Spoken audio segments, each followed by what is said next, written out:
Hi everyone, welcome back to the LK show. I'm Leacock. And I'm KE. Let's look at the status of our healthcare.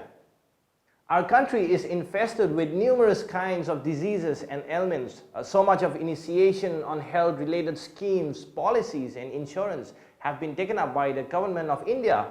However, one deadly disease that is silently and slowly killing our society is cancer. Cancer is one of the most deadly non-infectious and non-communicable disease that has taken a strong hold of our country. And as per the World Health Organization, cancer is the second highest leading cause of death globally. Cancer alone was responsible for the death of 8.8 million people in 2015. Now that would roughly come up to about half the number of deaths in World War I. According to the National Institute of Cancer Prevention and Research report, India has approximately about 2.5 million cancer patients, and as many as 2,500 people die every day due to cancer-related diseases. Some of the most prevalent cancers in India among the males are lung cancer, stomach cancer, pharynx cancer, lip-oral cancer, and among the females, breast, cervix, colorectal, and ovary cancers are very much prevalent. Now let us look at the Nagaland status quo on cancer. Nagaland has reported 3,338 cancer patients between the year 2009 and 14. Believe it or not, there are more than 600 cancer patients detected in Nagaland annually. The most common cancer prevalent in Nagaland is nasopharyngeal cancer, followed by cervical cancer, blood cancer, etc. Nagaland has reported cancer patients as young as a 1-year-old baby. Now the question is, why are there high reports of cancer patients in Nagaland? Where are we going wrong? What is the government doing to handle the situation? Ladies and gentlemen, we bring to you a very good news on behalf of the government of Nagaland. This year, the government of Nagaland, having realized the increasing number of cancer patients in Nagaland, has decided to build a cancer resort in Kaziranga. If you look at our neighboring state Assam, it has got not only government-run diagnostic cancer centers, but also in the year 2016, the Assam government decided to give free medical treatment to all the cancer patients in their hospitals. Whereas there is not a single government-run cancer diagnostic centers here in Nagaland. In the eyes of our government, deafness and polio are still the most treated disease here in our place. And not only that, but the overtly generous supply of paracetamol by the state government, making it the official medicine for all kinds of diseases. The existence of health and family welfare of Nagaland dates back to the late colonial period, even before the Indian independence. There were 3 hospitals and 6 dispensaries even before our statehood. Now if you look at it from that perspective, health will be one of the earliest sectors in which our people and the government gave importance. But the question now here is, even after roughly 7 decades, why is there no cancer treatment hospitals and machineries in the government-run hospitals? Look at Manipur and Meghalaya, who received statehood a decade later than us. But the amount of importance and investment they have pumped into the cancer research centers and machineries is commendable.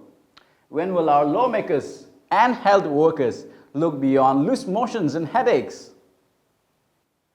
As per the World Health Organization report, 1/3 of cancer deaths are due to food habits and lifestyle. Let's talk about our food habit. People envy us for the kind of organic food we consume, but that rich organic and nutritious food, we convert that into something else. Unless our diet contains something which is smelly, stinky and pungent, our meal is tasteless. Researchers have found carcinogenic substances in smoked meat which promotes cancer growth. No wonder why smoked meats are exorbitantly priced in our local markets. Akuni, known by all, rich or poor, black or white, loved and adored by everyone. One of the main causes in some of our festivals too. It is a symbol of love and friendship as well. But did you know that soy contains phytochemicals that can lead to breast cancer? So now imagine the harm if you consume fermented soy without caution. Bamboo shoots, love at first sight by our palates as well. We don't fall short of creativity when it comes to making various types of dishes with that. All this food contributes towards development of cancer cells if taken without caution.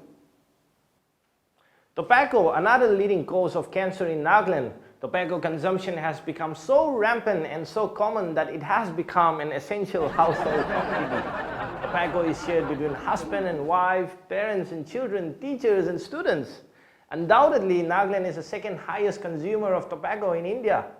Why do we always stand out when it comes to negative surveys? Another major contributing factor towards the growth of cancer in our society is because of our lifestyle.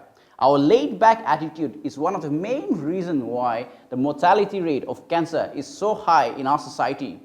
Early signs and symptoms are considered as nuisance, and as such, painkillers are the solution to almost every problem.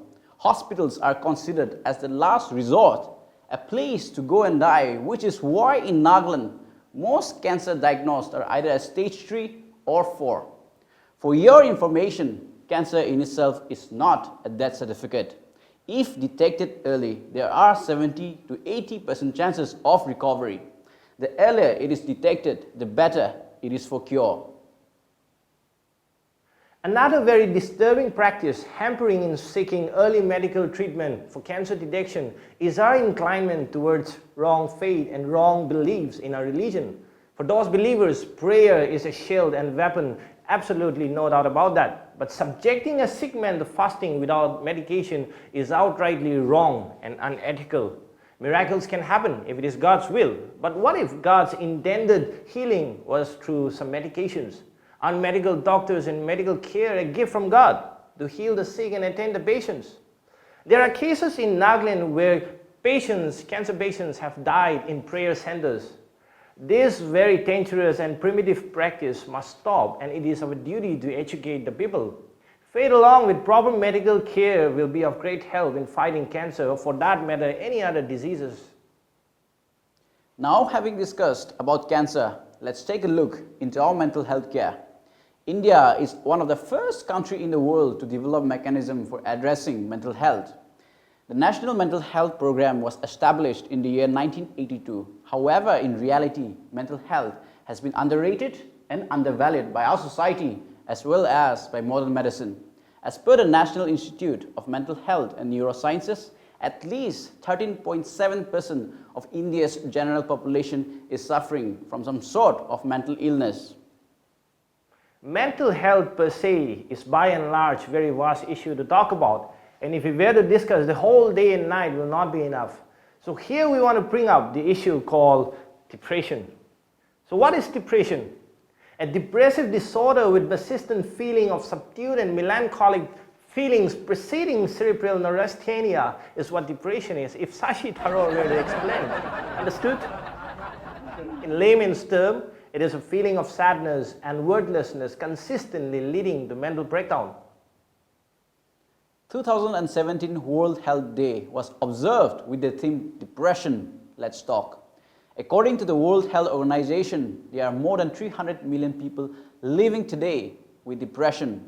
Lack of support for mental disorder and the stigma attached to it are the main reasons behind the increase in the number.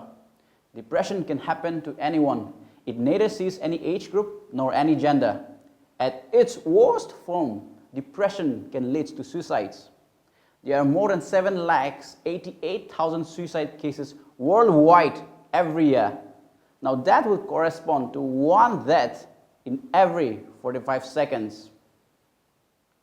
The suicidal thoughts runs through the minds of people without any outward expression most of the time. The tendency to hide the emotional trauma gone through by somebody gets confined to itself.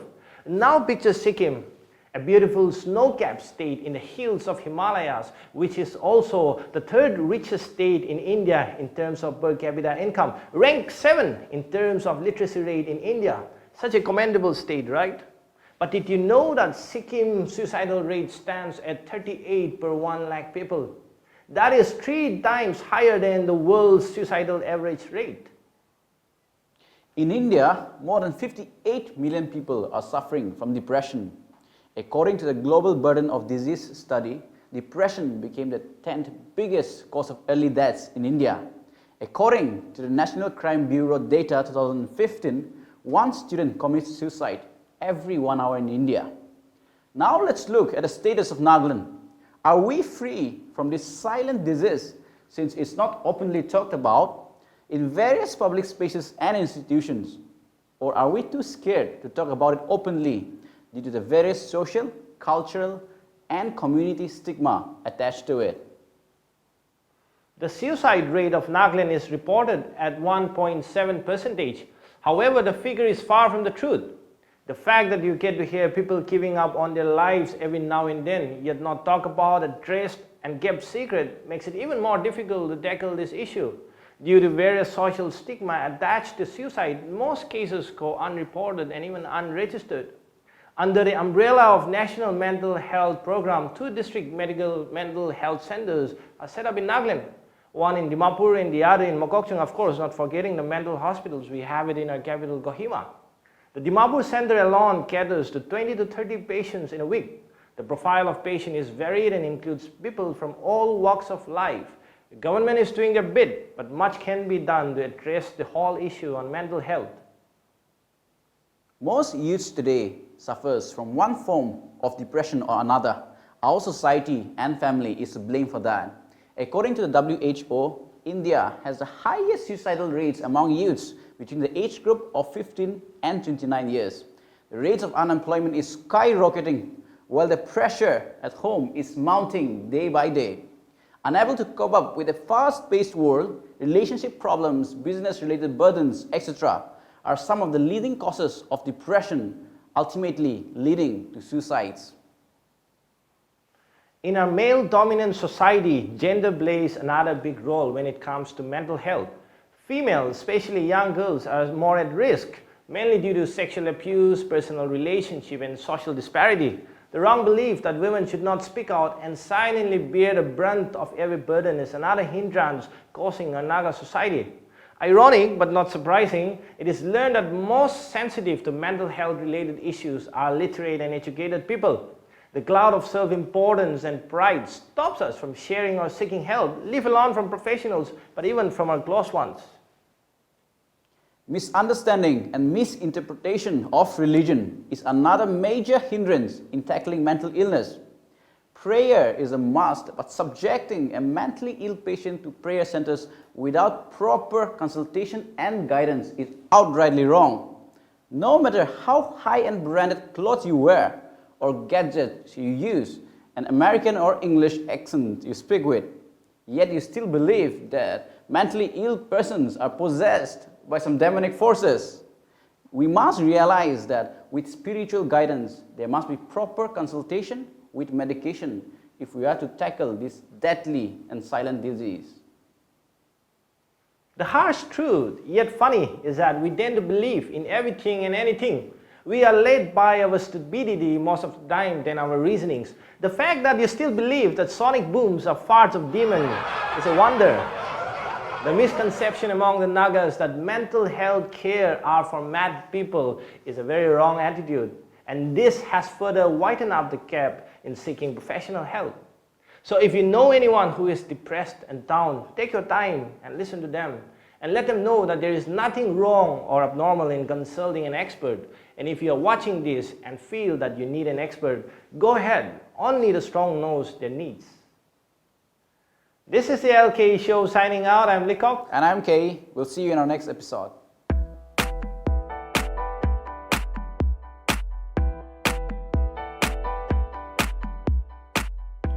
Hello guys, if you like our video, please click the like button, subscribe us, and yes, we'll keep you updated.